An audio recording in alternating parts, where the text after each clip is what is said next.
What in the world are they referring to when they say an EMD? What is an EMD? This is a question I get a lot from prospective buyers and even some sellers. And an EMD in a real estate contract refers to the earnest money deposit. The earnest money deposit, actually EMD, is probably more of a mortgage loan officer term. But depending on who you're talking to, depending on what part of the country you are in, they will refer to the EMD, which a lot of people might also refer to as a good faith deposit or your earnest money.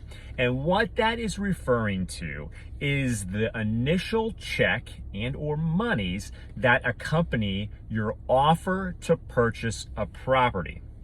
After your offer has been accepted, that good faith deposit money, or EMD, gets put into a non-interest bearing escrow account. So the purpose of it is when you're making an offer, the higher the EMD or the higher the good faith that you are showing with your offer, the greater the chance that the seller is going to look at your offer and say, wow, they're actually willing to put a good amount of money into an escrow account to ensure that they're going to move forward with their contract, that they're going to act in good faith to go to settlement.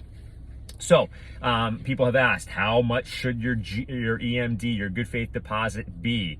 And I will say, before the real estate market has changed here over the last year and a half, it was very common to have a 1% of the purchase price EMD, good faith deposit.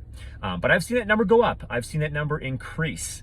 And that good faith deposit accompanies your offer. It goes into the escrow account once your contract has been accepted, and it'll stay there until the buyer either exercises their rights to cancel the contract under one of the contingencies in the contract, or till you go to settlement. At that point, when you go to settlement, the EMD monies get credited against the total amount of money that you need to bring to the closing. So if you need to bring $100,000 to close the transaction and you have a $10,000 good faith deposit, you will actually only need to bring 90 because you're getting credit for the $10,000 that you already have in escrow.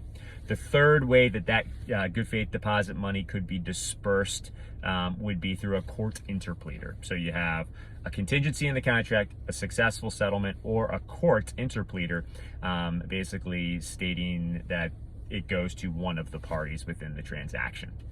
So it's a very common term, EMD, good faith deposit, earnest money, but it can get complicated because there's not an exact figure, and depending on how you react and act in the contract, your deposit's either going to help you and get you to settlement, or could hurt you because your deposit may become in risk if you did not act in the contract in good faith. So be happy to discuss this more and what the implications are to either a high or a low good faith deposit.